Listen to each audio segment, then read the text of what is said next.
بسم اللہ الرحمن الرحیم اللہم ربی زدنی علما ربی یسر ولا تعسر وتمم بالخیر۔ گلزار دبستاں کے اسباق چل رہے ہیں اور آج پڑھنا ہے حکایت سی و ہشتم۔ روزے بادشاہ ظالم تنہا از شہر بیرون رفت، شخص را کے زیر درخت نشستہ دید، پرسید کے بادشاہ ای ملک چه گناست؟ ظالم یا عادل گفت بسیار ظالم است، بادشاہ گفت مرا شناسی؟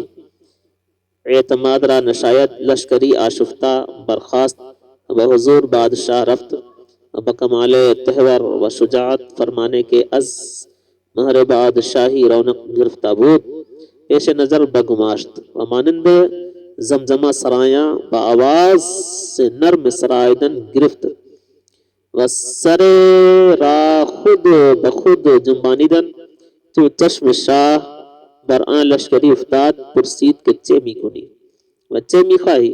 سپاہی گفت کہ بندہ بطلب علفا رفتہ بود و فرمان را بنمود۔ وزیر گفت کہ تمسک تو مثل سرود کہنا معلوم می شود، حالا امتحان می کنم کہ بکدام ترانا موافق می شود۔ شاہ لطیفہ اش پسندید و نعمت بے قیاس بخشید۔ سنیں پہلے لفظی ترجمہ سنیں، اس کے بعد اصطلاحی، اس کے بعد الفاظ کا حل۔ حکایت سی و ہشتم، 38ویں حکایت۔ روزے بادشاہ ظالم، ایک دن ایک ظالم بادشاہ تنہا از شہر بیرون رفت، تنہا شہر سے باہر گیا، شخص را کے زیر درخت نشستہ دید، ایک شخص کو کہ زیر درخت نشستہ بود، جو درخت کے نیچے، کہ زیر درخت جو درخت کے نیچے نشستہ دید بیٹھ کر، کہ زیر درخت نشستہ دید جو درخت کے نیچے بیٹھا ہوا دید دیکھ کر پرسید پوچھا۔ شخص را ایک شخص کو جو درخت کے نیچے بیٹھا ہوا دید دیکھ کر پرسید پوچھا کہ بادشاہ ای ملک، کہ اس ملک کا بادشاہ چگوناست کیسا ہے؟ بادشاہ ای ملک اس ملک کا بادشاہ چگوناست کیسا ہے؟ ظالم یا عادل، ظالم یا انصافور؟ گفت اس نے کہا بسیار ظالم است، بہت ظالم ہے۔ بادشاہ گفت، بادشاہ نے کہا مرا شناسی؟ مجھ کو پہچانتا ہے تو؟ مجھ کو تو پہچانتا ہے؟ اب یہاں دیکھیں، یہ ہے 32 صفحہ اور یہ ہے 35، کچھ فرق جو ہے نہیں ہے اس میں۔ بہرحال چلیے پڑھیے۔ اس سبق کا تعلق جو ہے دوسرے اسباق سے ہے۔ اعتماد را نشایت، بھروسے کے لائق نہیں ہے، بھروسے کے لائق نہیں ہے۔ لشکری آشفتہ برخاست، لشکری فوجی آشفتہ پریشان ہو کر، ناراض ہو کر برخاست اٹھا، بحضور بادشاہ رفت، اور بادشاہ کے جناب رفت گیا۔ ادب کے لیے بادشاہ کا جو جملہ استعمال ہوتا ہے بادشاہ کے لیے، اس کے لیے کیا استعمال ہوتا ہے کہ وہ بحضور بادشاہ رفت اور بادشاہ کے جناب گیا، یعنی بادشاہ کے سامنے گیا، لیکن ادب سے بولتے ہیں اور بادشاہ کے حضور گیا۔ اور بکمال تہور و شجاعت فرمانے کے از مہر بادشاہی رونق گرفتہ بود، بکمال تہور اور بے باکی اور بہادری، اور انتہائی بے باکی اور بہادری کے ساتھ، یہ ہوگا معنی، کمال کا معنی انتہائی، اور انتہائی بے باکی اور بہادری کے ساتھ فرمانے ایسا حکم نامہ کہ از مہر بادشاہی رونق گرفتہ بود، جو بادشاہی مہر سے مزین تھا، سجا دھجا تھا، پیش نظر بگماشت نظر کے سامنے رکھ دیا، پیش نظر بگماشت نظر کے سامنے رکھ دیا. مانند زمزمہ سرایاں بآواز نرم سرائدن گرفت.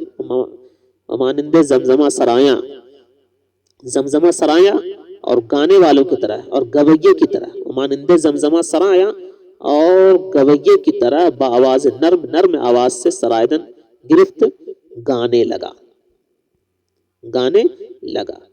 وسررا خود بخود اور اپنے سر کو، وسررا اور اپنے سر کو بخود اپنے سے جنبانیدن گرفت ہلانے لگا. گرفت یہاں بھی ہے اور ہلانے لگا. تو چشم شاہ برآں لشکری افتاد، جب بادشاہ کی نظر برآں لشکری اس فوج پر افتاد پڑی. پرسید پوچھا کہ چیمی کو نے کیا کرتا ہے تو؟ وہ چیمی خواہی اور کیا چاہتا ہے تو؟ سپاہی گفت، سپاہی نے کہا کہ بندہ بطلب علفا رفتہ بود، کہ بندہ خوراک کی طلب میں گیا تھا، خوراک کی طلب میں گیا ہوا تھا. وہ فرمان را بنمود اور حکم کو ظاہر کیا. وزیر گفت، وزیر نے کہا کہ تمسک تو، کہ تیری تحریری سند، تمسک کہ تیری تحریری سند مثل سرود کوہنا معلوم می شود، نغمہ پرانے نغمہ کی طرح، پرانے گیت کی طرح معلوم ہوتی ہے. حالہ امتحان می کنم، اب میں جانچ رہا ہوں کہ بقدام ترانہ موافق می شود، کہ کہ کس ترانے سے، کہ کون سا ترانہ موافق ہو جائے، کہ کون سا ترانہ موافق ہو جائے. شاہ لطیفہ اش بپسندید، بادشاہ اس کا لطیفہ پسند کیا. نعمت بقیاس اور بے انتہا نعمت بخشید بخشا. یہ تو ترجمہ ایک بار اور سن لیں. لفظی بھی ترجمہ تھا اسی میں اور اصطلاحی بھی. یہ سنیں. روز بادشاہ ظالم تنہا از شہر بیرو رفت، ایک دن ایک ظالم بادشاہ تنہا شہر سے باہر گیا. ایک شخص کو درخت، شخص را ایک شخص کو کہ زیر درخت، جو درخت کے نیچے نشستہ بیٹھا ہوا دید دیکھ کر پرسید پوچھا. ایک شخص کو جو درخت کے نیچے بیٹھا ہوا دیکھ کر پوچھا کہ بادشاہ ای ملک چیگناست، کہ اس ملک کا بادشاہ کیسا ہے؟ ظالم یا عادل، ظالم یا انصاف پر؟ گفت اس نے کہا بسیار ظالم است، بہت ظالم ہے. بادشاہ گفت، بادشاہ نے کہا مرا شناسی، تو مجھ کو پہچانتا ہے؟ اعتماد را نشاید بھروسے کے لائق نہیں ہے. لشکری آشفتہ برخاست. فوجی پریشان ہو کر اٹھا تو بحضور بادشاہ رفت، اور بادشاہ کے سامنے اور بادشاہ کے جناب گیا. بکمال تہور و شجاعت فرمانے کے از مہر بادشاہی رونق گرفتہ بود، اور انتہائی بے باکی اور انتہائی بے باکی اور دلیری کے ساتھ ایسا حکم نامہ جو بادشاہی مہر سے سجا دھجا تھا، مزین تھا، پیش نظر بگماشت بادشاہ کے سامنے رکھ دیا. مانند زمزمہ سرایاں بآواز نرم سرائدن گرفت اور گویے کی طرح نرم آواز سے گانے لگا. وسررا خود بخود جنبانیدن اور اپنے سر کو خود بخود ہلانے لگا. تو چشم شاہ برآں لشکری افتاد، جب بادشاہ کی نظر اس فوجی پر پڑی. پرسید پوچھا کہ چیمی کونے کے کیا کر رہا ہے تو؟ وہ چیمی خواہی اور کیا چاہتا ہے تو؟ سپاہی گفت، سپاہی نے کہا کہ بندہ بطلب علفا رفتہ بود، کہ بندہ خوراک کی طلب میں گیا ہوا تھا. فرمان را بنمود اور حکم کو جاری کیا تھا اور حکم کو ظاہر کیا تھا. وزیر گفت، وزیر نے ہم فرمان را بنمود اور حکم کو ظاہر کیا اور حکم کو ظاہر کیا. وزیر گفت، وزیر نے کہا کہ تمسک تو، کہ تیری تحریری سند مثل سرود کوہنا پرانے گیت کی طرح معلوم میں شود معلوم ہوتی ہے. حالہ امتحان می کنم، اب میں جانچ رہا ہوں کہ بقدام ترانہ موافق می شود، کہ کون سا ترانہ موافق ہو جائے. شاہ لطیفہ اش پسندید، بادشاہ اس کا لطیفہ پسند کیا. نعمت بقیاس بخشی، ادھر بہت ساری نعمتیں بخشا. اب حل سنیں. حکایت سی وحشتم، 38ویں حکایت. روزے ایک دن بادشاہ ہے ایک بادشاہ، بادشاہ ظالم ایک ظالم بادشاہ، تنہا کا منے اکیلا، از شہر بیرو شہر سے باہر رفت گیا. شخص ایک شخص زیر درخت درخت کے نیچے نشستہ بیٹھا ہوا اس کے بچے گنا کیسا. اس کے بعد آئیے لشکری مطلب فوجی آشفتہ پریشان ہو کر اور تہور بے باکی نڈری شجاعت بہادری فرمان شاہی حکم نامہ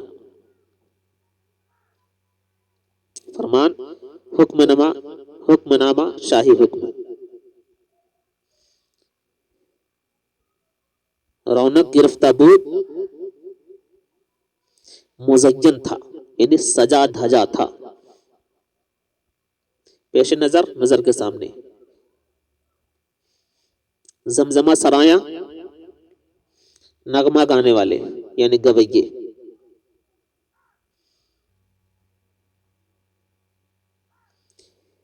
چلیے اور الوفا دیکھ رہے ہیں آپ. الوفا بولتے خوراک کو روزینہ یعنی ہر دن جو خوراک ملتی ہے اسی کو الوفا کہتے ہیں.